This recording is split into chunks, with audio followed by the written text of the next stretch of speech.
Alireza was ranked number 2 in the world. And then this position went to Fabiano Caruana after his magnificent start. And according to the stats, that position has actually moved over to Hikaru Nakamura, who's now number 2 for the first time since 2015. So it's more than just Norway Chess, it's a matter of pride, right? Yeah, the live ratings, they're shifting every single day, and who will be world number 2? Have started, and there we see Hikaru and Firouzja make their opening moves. And what have they played? Are we looking at d4 pawn openings? I think so when it comes to Hikaru. Wow, and here we see that battle between world number 2 and world number 3, Firouzja and Hikaru Nakamura. And is the Sicilian a bit of a shock? Kind of without fail opens with e5 these days. He's mixing it up, showing that he wants to win as black potentially. Well, it is an interesting decision, but maybe he became more brave after seeing my rating list. It's true that Hikaru tends to open with the Berlin defense, that's his favorite, but I have seen Hikaru also experiment with the Kalashnikov. He did it against Dominguez and also against Wesley So in the American Cup.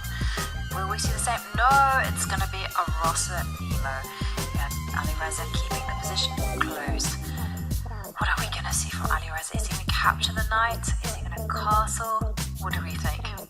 I think it's also something that Nakamura probably decided that he wants to a little bit provoke Alireza, because Alireza is an incredible player with interesting ideas, unexpected ideas, so he wouldn't mind to have a very tough game, because he knows it. If he really wants to win the tournament, he has to score a classical game.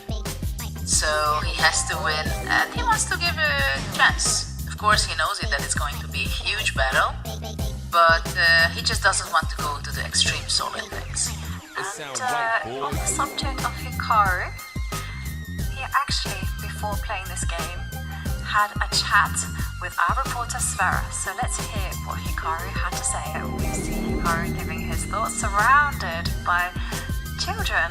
And we fast see chess becoming more and more popular in Norway. I know one thing, that it's kind of a New Year tradition that once the New Year celebrations are over, you go and watch the World Rapid and Blitz on TV. Every family now in Norway does this. And as a result, Magnus and Arjen have a lot of supporters. Wow, I didn't know this, that it got to this point in Norway. That's fantastic. I met these kids out there, and they were really enthusiastic, rooting for Magnus, and when I said, if it's not Magnus, they said, for Hikaru.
Ivanka, how it went.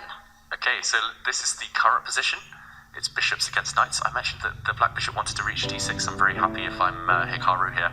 And let's backtrack a few moves. You mentioned the knight maneuver, Ivanka. Take a look at the journey. Right, there you go. That's where it originally started. Okay. Okay. So it started on f3, dominated by this f6 pawn. Yeah, and then it went. Round. Knight h2. It continued, yeah. Queen v8 attacking the knight. The knight continued around. And it sits on e3. Is it great though on e3 this knight? But look what's happened. He went there just to go knight to g4 in order to annoy h6. Black says no, and he's there with this knight on e3. Good decision, bad decision? But it's funny because the other knight was on e3 before. Yeah, I was confused by the position. It's like, what is this knight doing? Why is it not already on c5? I guess he wants to put pressure on this a-pawn, keeping black honest over here. The problem is, anytime you attack this a-pawn, for example with the white queen, firstly it's not clear whether it's attacked, secondly the black queen can always defend. She defends the pawn, she hits the white's pawn in the center as well. Somehow I had the feeling that black got a relief. By exchanging one rook from the board, it favors black. Yeah, I think massively. And h5, this is the game position. No infiltration now from the white rook. These bishops are so good at covering all the empty squares on the e-file. Tension there. There are absolutely some crazy things happening, I must say, because this h4, h5 setup, I definitely about that it does favor black. And now black has to make a decision whether is he going to capture the knight and change the pawn structure setting, and then later on from the queen, from c8, he's going to jump into the white's camp. So there I think Nakamura suddenly has some opportunities, or at least it's going to be shaken up completely, and white has only 4 minutes while Hikaru has almost double the time.